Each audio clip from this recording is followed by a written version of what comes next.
오늘날 강단에서 목사님들이 11조에 대해서 설교하는 것은 굉장히 금기시 되어 있는 것 같아요. 그래서 제가 11조에 대해서 설교한다고 하니까 아내가 웃더군요. 이번 주 설교 제목이 뭡니까? 11조야. 그랬더니 왜요? 왜요? 그러더라고요. 그래서 왜요는 지금 우리가 마태복음을 계속 읽고 나가는데 그 말씀 가운데 이 말씀이 있어서 우리가 다시 묵상을 합니다. 왜 11조에 대한 오해인가?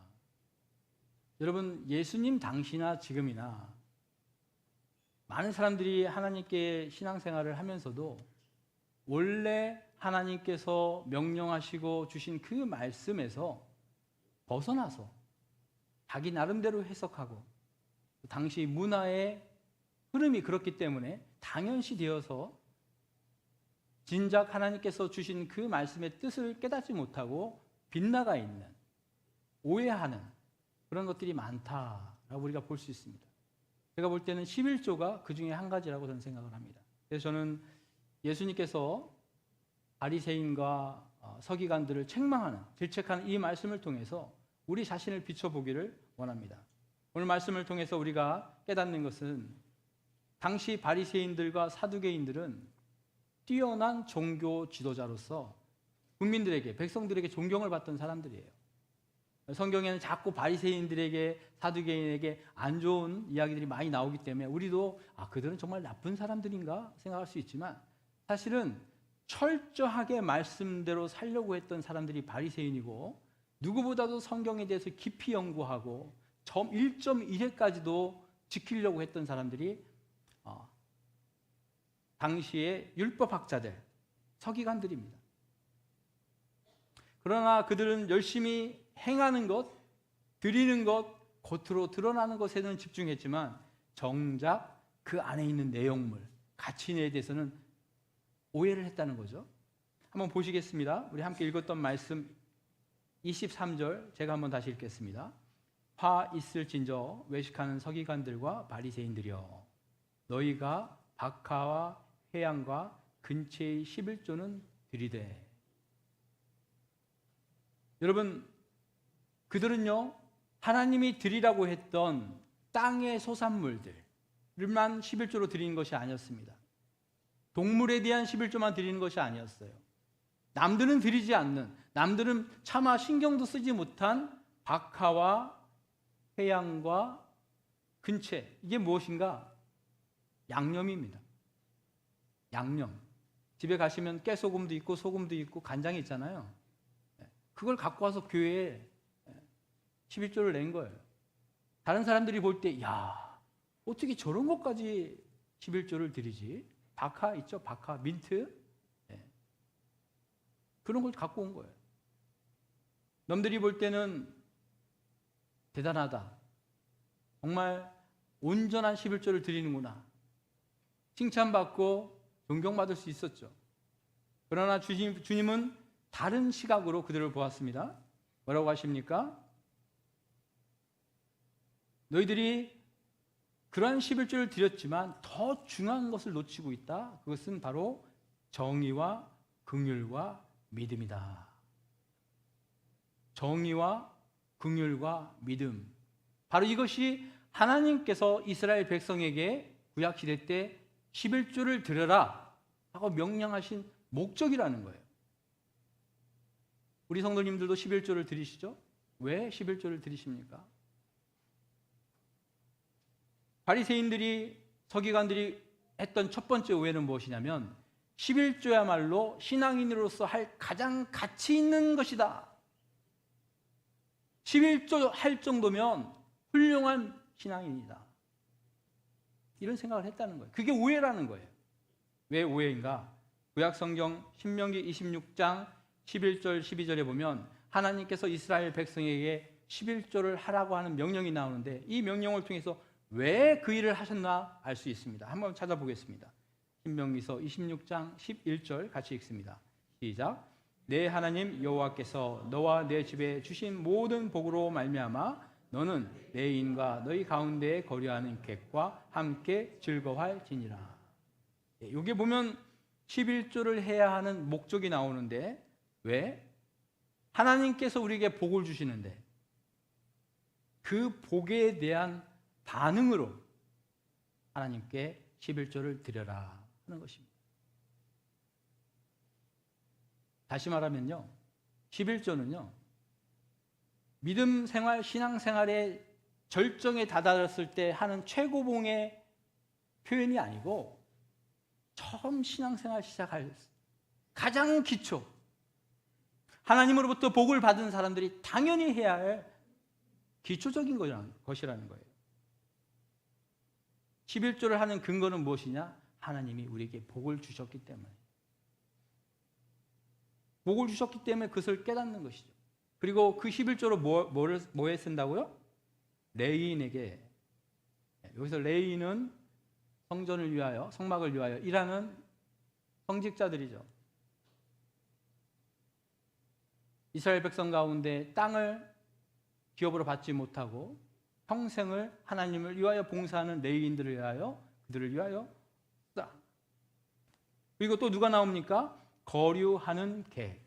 거류하는 객이라는 것은 불황자를 얘기합니다. 해외 노동자, 거지들, 집이 없는 사람들, 그들을 위하여 함께 즐거워하는데 쓰라고 얘기합니다. 11조를 어디다 씁니까? 교회 재정에 씁니까? 건축하는 데 씁니까? 교회 운영비에 씁니까? 오늘 말씀을 보니까 11조의 가장 큰 사용처는 레위인과 거류민을 위해 쓰라고 되어 있어요. 12절에 보면 더 자세한 내용이 나옵니다. 같이 읽습니다. 시작. 곧 11조를 드리는 해 내 모든 소산의 11조 내기를 마친 후에 그것을 레위인과 객과 고아와 가부에게 주어 내 성읍 안에서 먹고 배부르게 하라. 예. 11조는 교회 재정을 만들기 위해서 받는 것이 아니고 11조를 통하여 레위인과 객과 고아와 가부에게 주어서 그들이 배부르게 먹을 수 있도록 하는 데 사용하라는 것이 11조의 원래 목적이었다는 거예요. 다시 말해서 교회가 재정을 모아서 건물을 세우고 교회가 커지고 목사님, 부사역자 행사하는데 월급 주는데 그것만 쓰는 것이 아니라 그 주 목적, 하나님의 긍휼, 하나님의 정의를 베푸는데 사용하라고 하나님이 지정한 것이 11조라는 거예요.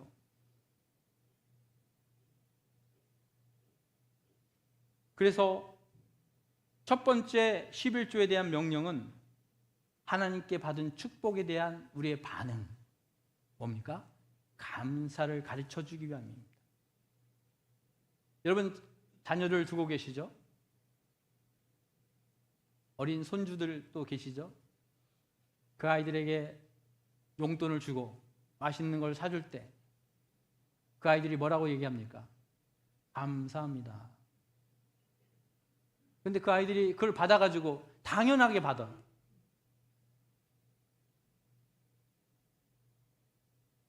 받은 거에 전혀 감사하지 않아요.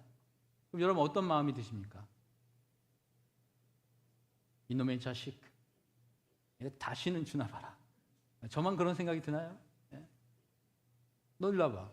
너 일로 와봐. 뭐라고 해야지? 감사하라고 해야지? 가리키잖아요. 왜 그럴까요? 어디에 가서 누구에게 그런 걸 받았을 때 감사합니다 이렇게 표현한 아이들이 축복받는 거죠. 더 많이 받는 거죠. 하나님께서는 이스라엘 백성에게 복을 주시기 전에 복받기에 합당한 백성들이 되기를 원하셨던 것 같아요. 사랑하는 성도 여러분, 하나님 앞에 복 달라고 기도하십니까? 여러분이 구하지 않으셔도 하나님은 주셔요. 중요한 것은 내가 지금 복받을 자격이 있는가? 복받을 마음이 되어 있는가? 그 첫 번째가 바로 이 모든 것이 하나님이 주신 것이다 라는 것을 아는 거예요. 반면에 바리새인들, 사두개는 그렇지 않았습니다. 누가복음 18장 10절에 보면 우리가 두 번째 읽었던 말씀이죠. 예수님의 비유 가운데 바리새인과 세리가 성전에 기도하러 갔는데 뭐라고 기도합니까? 누가복음 18장 10절 11절 제가 볼게요. 바리새인이 서서 따로 기도했습니다. 따로. 자기는 다른 사람들과 다르다고 생각한 거예요. 난 특별한 우수한 신앙을 갖고 있다. 그리고 뭐라고 합니까? 하나님이여, 나는 다른 사람들 곧 토색, 불의, 간음을 하는 자들과 같지 아니하고 이 세리와 같지 아니함을 감사합니다. 무엇을 감사하고 있어요? 자기의 의로움을 감사하고 있어요. 자기의 신학의 경륜을 감사하고 있어요. 자기가 잘났다고 지금 하나님한테 얘기하는 거예요. 하나님은 그런 의미에서 11조라고 하라고 한 것이 아니에요. 감사의 조건이 잘못된 것입니다.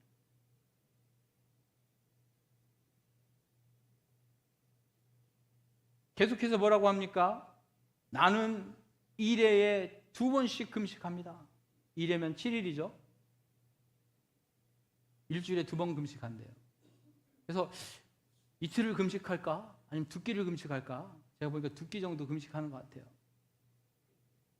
저는 금식합니다. 또 소득의 11조를 드립니다. 마치 11조가 신앙생활을 하는데 최고의 권위, 최고의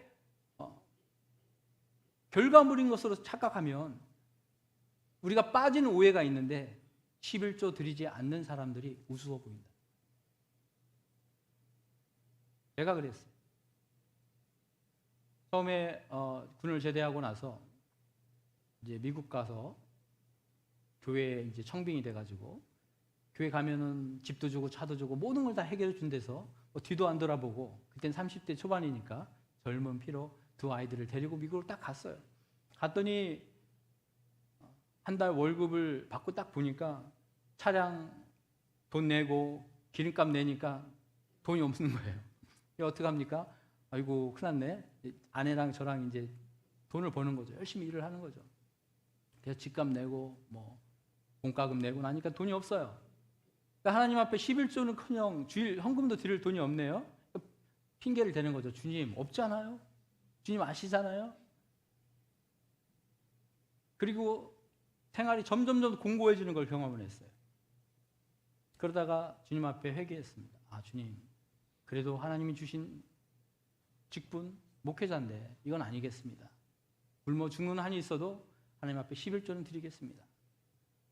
적은 가운데 11조를 드리기 시작했어요. 놀라운 경험을 하게 됩니다. 제가 미국에서 19년 동안 살면서 한 번도 굶지 않았어요. 한 번도 노지에서 잔 적이 없어요. 여러분 오해하실지 모르겠지만 제가 살고 있는 동네에서 제일 큰 집에 살았어요. 제일 좋은 차 타고 다니고 하나님께서 축복해 주셨어요. 여러분 기분 안 좋으세요? 100만 원 벌을 때 100만 원 벌을 때 10만 원 11조는 쉬워요. 10만 원이잖아요. 그런데 500만 원, 600만 원, 1000만 원 버니까 달라져요. 왜요? 11조를 100만 원을 해야 돼요. 11조를 100만 원을 하려고 보니까 너무 큰 거예요. 그래도 해요. 그러다 보니까 교회에서 제가 제일 많이 헌금을 하고 있는 거예요. 부사역자인데 그 다음부터 어떻게 됐을까요? 헌금하지 않는 사람들이 웃어 보이는 겁니다. 아니 어떻게 저분은 교회를 그렇게 오래 다녔는데 11조도 안 한단 말인가? 11조 안 하는 사람들은 교회에서 직분을 받으면 안 돼. 제 마음대로 판단하는 거예요. 그러나 주님은 이 바리새인을 보고 뭐라고 합니까? 그의 철저한 11조, 그의 드림보다 더 중요한 것이 있는데 그것은 무엇이냐? 긍휼과 의와 믿음이라. 바리새인이 기도하는 그 옆에 누가 있습니까? 세리가 있습니다. 이 세리는 누구냐? 허가받은 도둑놈들이에요. 놈들이라고 하면 안 될 수 있죠. 도둑님들이에요. 옛날 우리 일제시대 때 친일파들 있잖아요. 그죠? 식민지 국가에 국민들의 피와 같은 돈을 뺏어서 갖다 바치면서 자기들은 이득을 남기는 그런 사람들이었어요. 공식적으로 죄인인 거예요. 누가 봐도 죄인인 거예요. 그 세리가 와서 기도합니다. 뭐라고 기도합니까? 감히 눈을 들어, 13절에 감히 눈을 들어 하늘을 쳐다보지도 못하고 가슴을 치며 하나님 불쌍히 여겨주세요. 저는 죄인입니다.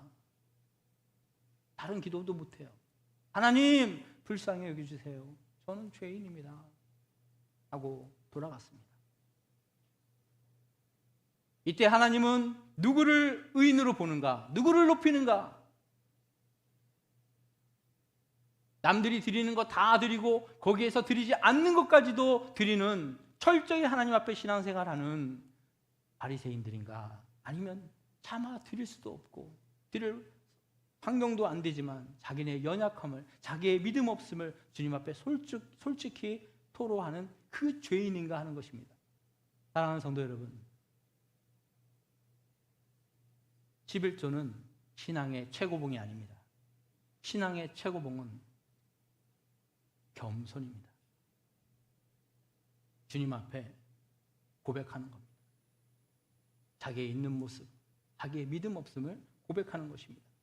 지난주 수요일 날 설교 말씀이 그거였죠. 겨자씨 한 알만한 믿음만 있어도 주님께서는 큰 기적을 우리가 경험할 것이다.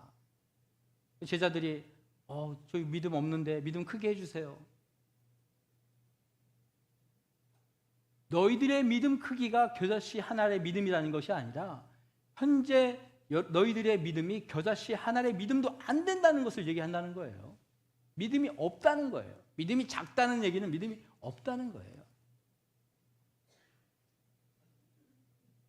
두 번째 오해가 있습니다. 그것은 뭐냐면 주님이 그러면 드리는 행위보다도 긍휼과 정의, 믿음 같은 보이지 않는 그런 것들을 중요하다고 하시니까 이제 마음만 드리면 되겠네? 마음이 중요하잖아요. 마음이 아닙니까? 마음이 중요하잖아요. 중심이 중요하잖아요. 또 어떤 분들은 얘기합니다. 11조는 구약의 전통 아닙니까? 구약 성경에 나오는 얘기 아닙니까? 우리 신약 시대는 안 해도 됩니다. 유튜브에 보니까 그렇게 설교하는 목사님들, 교수님들이 계시더라고요. 우리 침례신학대학에도 그렇게 가르치는 교수님이 계시더라고요. 성경을 좀 자세히 들여다보셨으면 좋겠어요. 오늘 우리가 읽었던 23절 말씀을 보세요. 예수님께서 뭐라고 했습니까? 화 있을진저 외식하는 서기관들과 바리새인들이여 너희가 박하와 해안가 근처의 11조는 들이되 율법에 더 중한 바 정의와 긍휼과 믿음을 버렸도다. 같이 읽습니다. 그 다음 그러나 이것도 행하고 저것도 버리지 말아야 할지니라. 무슨 얘기예요? 드리는 행위도 하고 중심도 드리라는 거죠.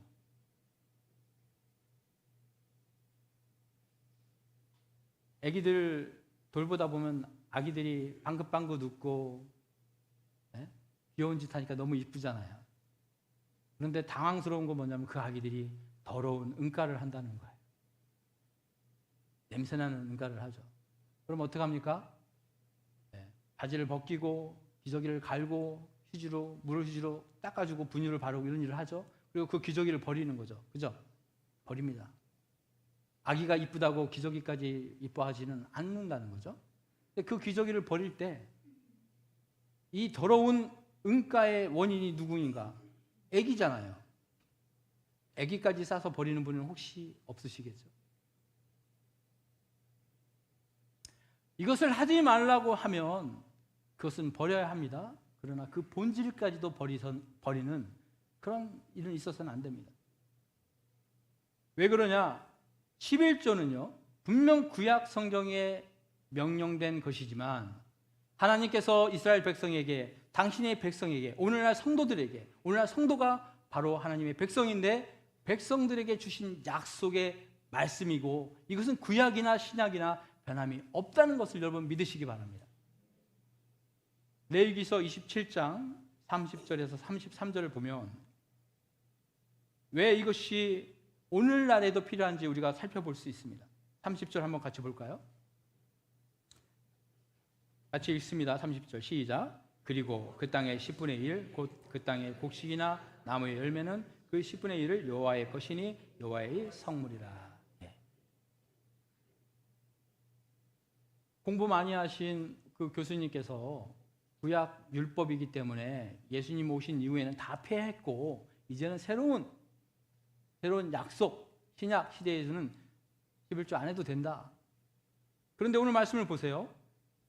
11조의 근거가 되는 것은 이 세상 모든 만물이 하나님 것이다. 그 가운데 10분의 1을 여호와께서 어떻게 했다? 구별하셨다. 성물로 구별하셨다는 거예요.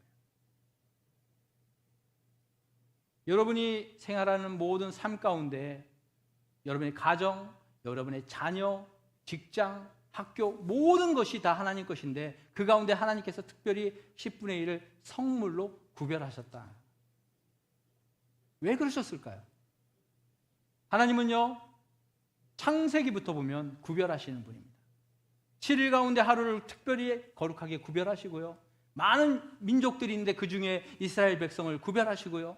이스라엘 백성 가운데 특별히 레위 족속을 또 구별하시고요. 장자를 구별하시고요. 오늘날도 지구상에 많은 인물들이, 많은 사람들이 살고 있지만 그들 가운데 하나님 믿는 백성, 여러분을 성민으로, 백성으로 구별하실 줄 믿으시기 바랍니다. 하나님은 구별하시는 분이세요. 구별을 통하여 내가 주인이다. 주님의 주권, 주님의 왕권을 나타내는 것입니다. 그러면 이것은 구약, 신약 떠나서 창세기부터 요한계시록까지 유효한 하나님의 진리라는 것입니다. 31절 또 봅니다. 또 만일 어떤 사람이 그의 11조를 물으려면 그것에 5분의 1을 더할 것이요. 어떤 사람이 하나님 앞에 곡물을 드렸어요. 씨앗을 드렸죠. 농사 지으려고 보니까 씨앗이 없네요. 다시 제가 드렸던 씨앗을 돌려주세요. 농사 지으려고 보니까 종자씨가 없네요. 그럼 돌려받죠. 농사를 지은 후에 다시 돌려드릴 때는 그냥 돌려주는 것이 아닙니다. 5분의 1을 더해서 돌려드려요.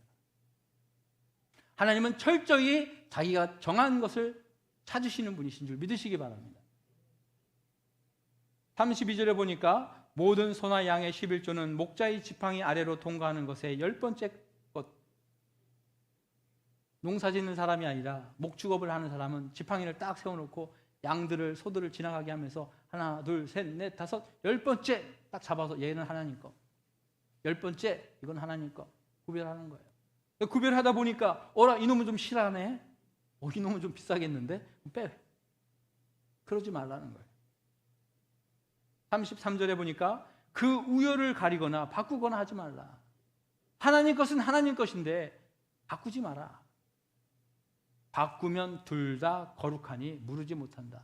바꾸는 순간 원래 것도 하나님 것이고 바꾼 것도 하나님 것이니 둘 다 하나님께 드려라. 철저하게 하나님은 구별하시고 우리의 삶 가운데 주인 되심을 드러내시기를 원하시는 분이신 줄 믿으시기 바랍니다. 그러므로 11조는 믿는 사람들이 신앙생활을 하다가 신앙이 성숙했을 때 마지막 때 하는 게 11조가 아닙니다. 11조란 또 반드시 10분의 1을 드리는 게 11조가 아니에요. 구약 성경을 잘 보시면 가난한 사람들, 재정적으로 어려운 분들은 꼭 11조가 아니어도 상관이 없어요. 작은 것도 드리도록 하는 그런 하나님이에요. 중요한 것은 내가 가지고 있는 모든 것, 내 인생, 내 목숨까지도, 내 자녀까지도 다 하나님 것입니다라고 인정하느냐 아니냐의 문제라는 것입니다. 두 번째로 하나님께서 11조를 굳이 이스라엘 백성에게 명령하신 이유가 있는데 그것은 뭐냐면 하나님께서 이스라엘 백성을 축복해 주시기 위한 통로로 열어놓으셨다는 것입니다. 따라해 보겠습니다. 축복의 통로.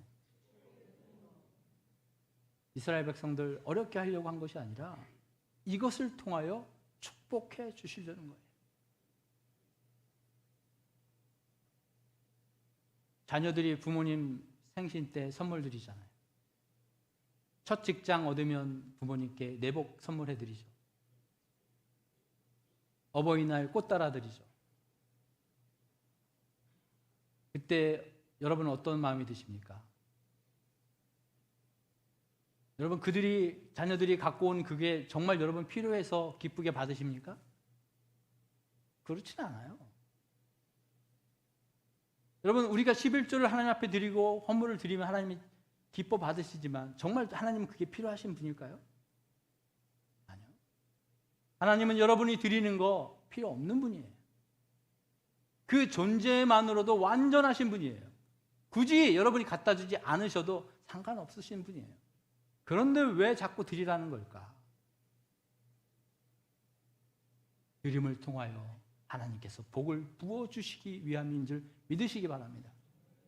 이 선을 넘어야 돼요. 이 턱을 넘어야 신앙이 자라납니다. 말라기서 3장 10절에서 11절 우리 한번 같이 읽겠습니다. 먼저 10절 함께 읽습니다. 시작. 만군의 여호와가 이르노라. 너희의 온전한 11조를 창고에 들여 나의 집에 양식이 있게 하고 그것으로 나를 시험하여 내가 하늘문을 열고 너에게 복을 쌓을 곳이 없도록 붙지 아니하나 보라. 여러분, 신구약 성경 어디에 하나님께서 너희들은 나를 시험해봐라, 나를 테스트해봐라, 이런 말씀이 나옵니다. 너희들이 온전한 11조를 드릴 때 내가 너희 집에 쌓을 곳이 없도록 복을 붙는지 안 붙는지 나를 한번 시험해봐라. 저는 하나님 앞에 11조를 드리다가 재정이 어려우면 하나님이 너 하시겠지 하고 11조를 안 드렸어요. 한 10만 원 정도, 20만 원 이렇게 저축이 되는 느낌이잖아요. 꼭 그것 때문만은 아닌데 갑자기 와서 누가 제 차를 들이받고 갑니다. 가만히 있는 차를 딱 견적이 나와 보면 그 돈이에요. 갑자기 애가 아픕니다. 메뚜기와 황충이 있어요. 결국 하나님께서는요, 우리에게 10개를 주시고 그 중에 하나를 달라는 분이 아니에요. 잘 아셔야 됩니다. 11조의 원리를 잘 아셔야 돼요. 하나님은요, 11개, 12개를 주시고 그 중에 하나를 달라고 하시는 거예요. 아이들한테 아이스크림 주고 나서 아빠 한 입만 줄래? 하면 어떤 아이 주죠? 어떤 아이들은 안 줍니다. 저희 아이들은 잘 안 주더라고요. 왜요? 아빠의 한 입은 한 입이 아니야. 아이스크림 한 번 줬다가 비워 물으면 젓가락밖에 안 남아. 알아. 아니까 안 주더라고요. 근데 그렇죠. 그래도 아이가 뭐 울 수도 있고 뭐 하는데 그래도 얼마든지 아빠는 또 사줄 수 있는 분이라는 거예요. 성도 여러분, 하나님은 11개를 주세요. 내가 받은 게 10개고 그 중에 하나를 하나님 앞에 드리는 것이 아니라 11개를 주시고 그 11개를 또 드림으로 그 나머지로 또 종자로 씨앗으로 농사를 또 지을 수 있도록 충분히 주시는 하나님인 줄 믿으시기 바라요. 그리고 오늘 말씀에 보니까 메뚜기를 금하고 포도 열매가 미리 떨어지지 않도록 하나님께서 도우신다. 저는 지금까지 신앙생활 하면서 여러분도 마찬가지일 거라 믿습니다만 11조 생활했더니 망했다. 11조 생활했더니 너무 형편이 어려워져서 사기다, 사기당했다 이렇게 말하는 분 한 번도 본 적이 없어요. 참 어려워요. 힘들어요. 일이 안 됩니다. 제가 집사님 11조 생활 한번 해보세요. 지금처럼 힘든데 뭘 또 11조를 하라고 합니까? 하나님이 약속하셨잖아요. 내 말 듣고 하지 마시고 기록된 하나님 말씀을 믿으시고 정말 하나님이 살아 계신가 아닌가 한번 시험해 보세요. 부어주시는지 안 주어주시는지 시험해 보세요. 실제로 동서고금을 막론하고요, 11조를 통해서 축복받았습니다. 11조를 통해서 이렇게 삽니다 고백한 그 고백은 넘쳐납니다.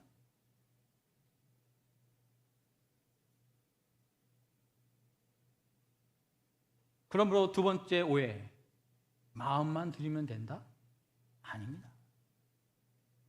마음은 당연히 드리는 것이지만 여러분의 삶의 정말 중요한 것들을 주님 앞에 드림으로써 축복받는 저와 여러분 되기를 주님의 이름으로 축복합니다.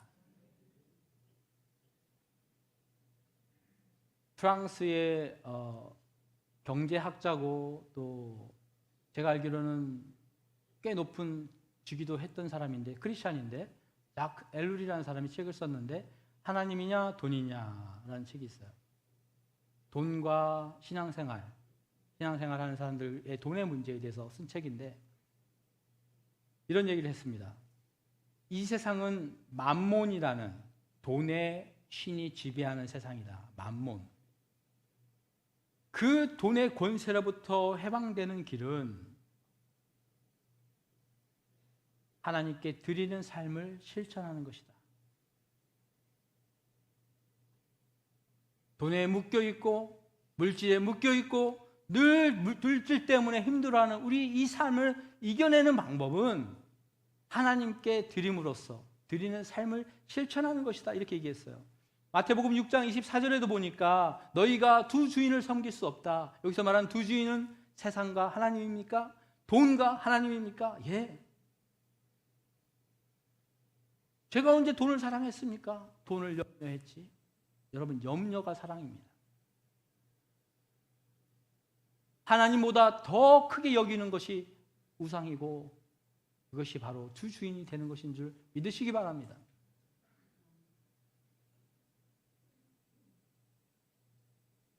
구약 성경에서요, 이스라엘 사람들이 신앙생활 잘 하다가 신앙이 이렇게 안 좋아질 때 나라가 멸망하죠.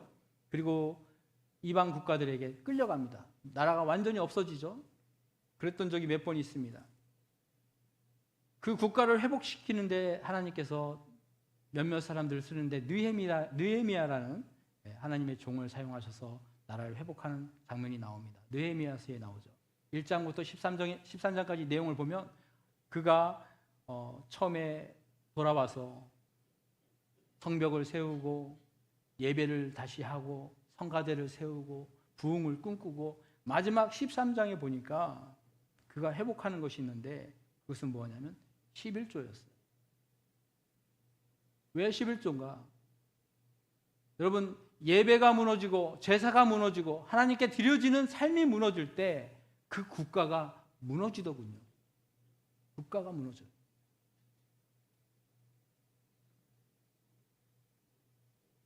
제사장으로 일했던 사람들이 다 성전을 떠나고 성직을 떠나고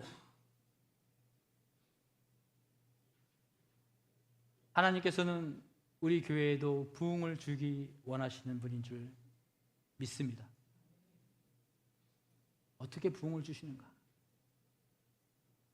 우리가 열심히 날마다 모여서 부흥을 주시옵소서, 부흥을 주시옵소서. 100년 전에 평양 장대영 교회에 있었던 그 부흥을 주시옵소서. 200년 전에 미국에서 아주사 거리에 있었던 그 부흥을 우리에게 주시옵소서. 주시옵소서, 주시옵소서. 그럼 하나님 주실까요? 마치 학생들이 선생님한테 가서 선생님 저 공부 잘하게 해주시옵소서, 저 공부 좀 잘하게 해주시옵소서. 그러면 선생님 뭐라고 할까요? 공부해. 가서 공부하라고.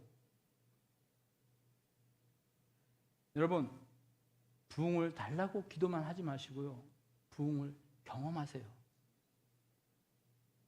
부흥을 만드세요. 여러분 삶이 다시 살아나도록 부흥의 씨앗을 뿌리세요. 하나님 말씀을 붙드세요. 그리고 하나님 말씀이 진리인 것을 믿으시고 그대로 행하세요. 그러면 하나님이 정말 살아계신 것을 보게 될 줄 믿습니다. 아, 하나님이 살아계시는구나. 약속을 지키시는구나. 이 성경이 정말 살아있는 하나님의 말씀이구나. 저는 신학교를 나오고 신앙생활을 했고 어려서부터 교회를 다녔지만 매 주일마다 이 성경책을 마사지를 했어요. 아침에 교회 갈 때 성경책 어디 있지? 아, 여기 있네. 그리고 교회 갔다 오면 다시 그 자리에 갖다 놓고 또 주일날 또 아침에 성경책 어디 있어? 어떤 날 차에 놔두면 또 못 찾아. 일주일에 한 번씩 성경책 마사지 하지 마시고 말씀을 기록된 하나님의 말씀으로 믿으시고 그 말씀을 붙잡고 싸우시기 바라요. 그리고 그걸 한번 지켜보세요.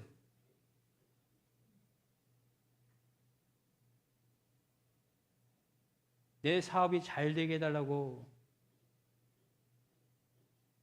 내 자녀들이 잘 되게 해달라고 기도하시는 것도 중요하지만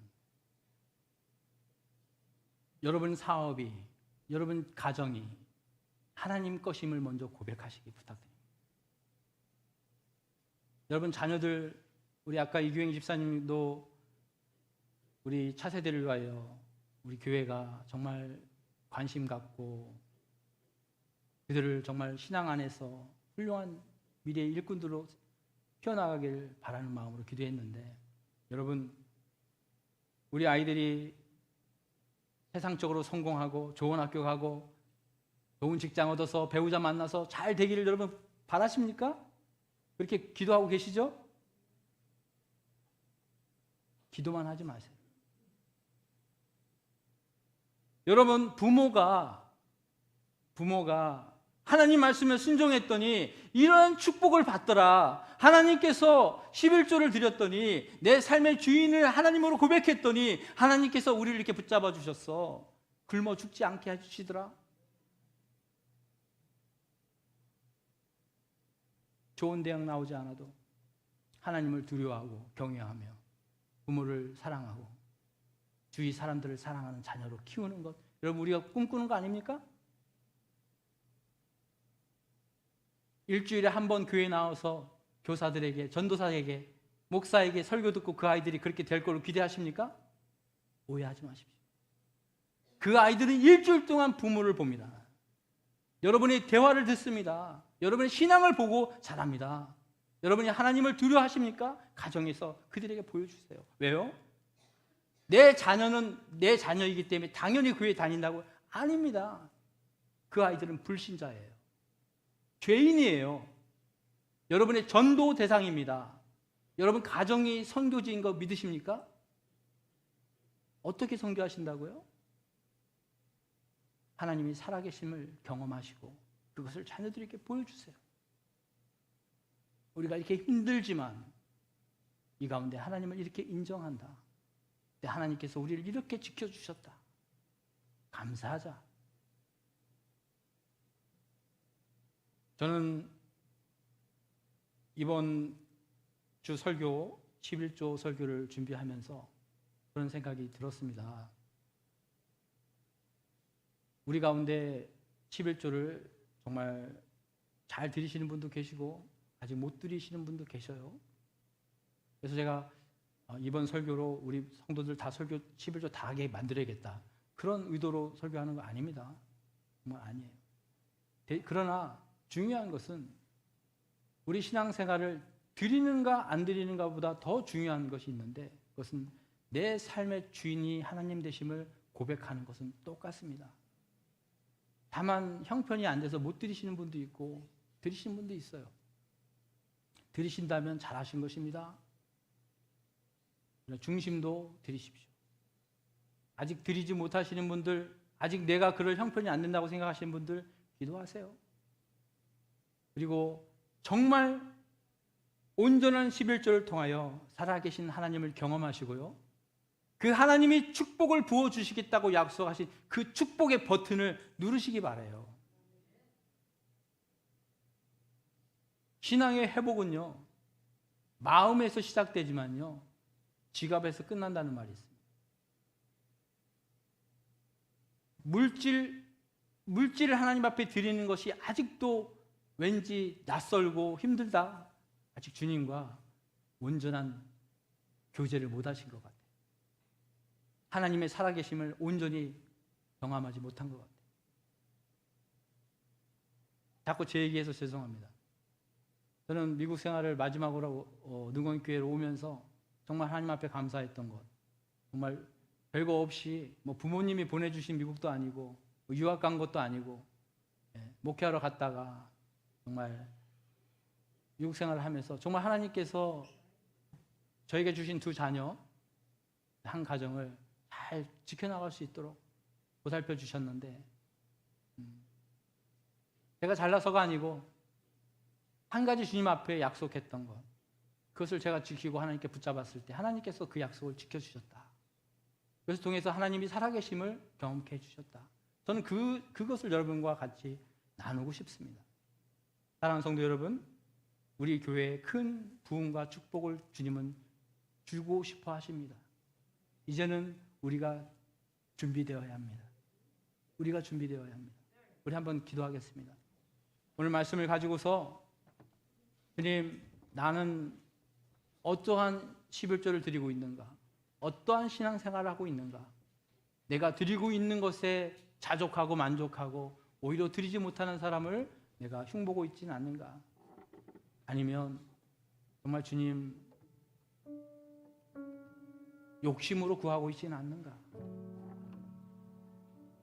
가장 우리가 우선시 되어야 될 것은 내 삶의 주인이 하나님이신 것을 고백하는 것입니다. 지금까지 내가 지내온 모든 과정이 하나님의 은혜였고 하나님의 도우심 없이는 한 가지도 이루어질 수 없다는 것을 고백하는 것입니다. 이 시간 한번 우리가 고백하겠습니다. 지금까지 지내온 것 다 주님의 은혜입니다. 주님의 은혜입니다. 이 고백을 우리가 날마다 드리게 하여 주시옵소서. 우리의 예배, 우리의 헌금, 우리의 모든 봉사가 그런 고백이 되게 하여 주시옵소서. 우리 한번 통성으로 주님 앞에 나아가며 기도합니다. 주님, 모든 것이 주님의 은혜입니다. 주님이 보살펴 주셨고 모든 것을 주님이 하게 하셨습니다. 나의 공로는 하나도 없습니다. 다 주님의 은혜입니다. 다 주님의 은혜입니다. 우리가 다 달려가서 마지막 주님을 얼굴을 배울 때 우리가 쓰고 있는 면류관도 주님 앞에 내려놓게 하여 주시옵시고 모든 것이 주님 은혜인 것을 고백하는 저희들 되게 하여 주시옵소서.